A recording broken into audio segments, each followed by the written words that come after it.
की जय। आप सबके गणेश चतुर्थी के बहुत बहुत शुभकामनाएं और बधाइयाँ।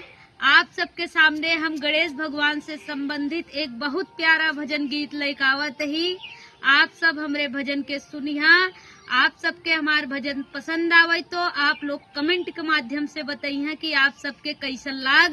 और हमरे चैनल ऋतुजा अवधि लोकगीत के लाइक सब्सक्राइब करे मत भूलिया। श्री गणेशाय नमः।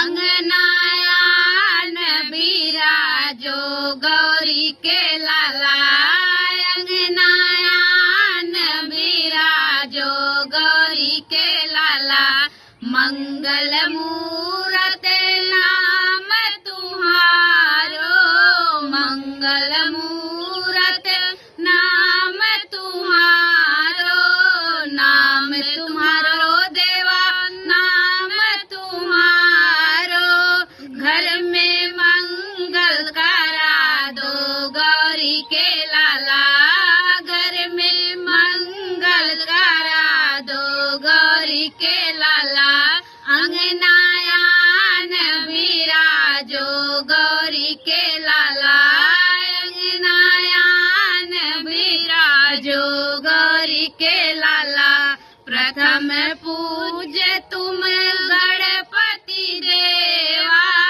प्रथम पूज्य तुम गणपति देवा, गणपति देवा हो गणपति देवा, आके पूजन कराओ गौरी के लाला, आके पूजन कराओ गौरी के लाला, अंगनायान बिराजो गौरी के लाला, अंगनायान बिराजो गौरी के लाला, रिद्धि सिद्धि देवा पत्नी तुम्हारी, रिद्धि सिद्धि देवा पत्नी तुम्हारी, भंडारे भरवा दो गौरी के लाला, भंडारे भरवा दो गौरी के लाला,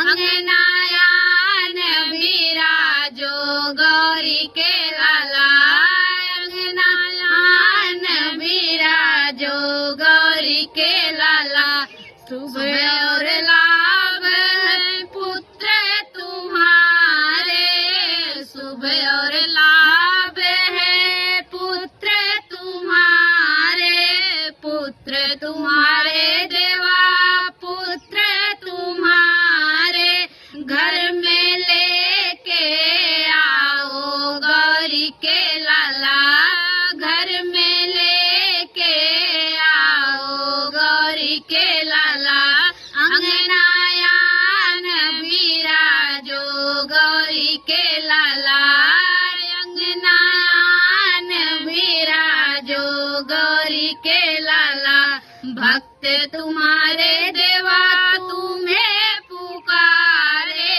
भक्त तुम्हारे देवा तुम्हें पुकारे, तुम्हें पुकारे देवा तुम्हें पुकारे, अब की आशा पूरा हो गौरी के लाला, अब की आशा पूरा हो गौरी के लाला, अंगनायान बिराजो गौरी के लाला, अंगनायान बिराजो गौरी के लाला।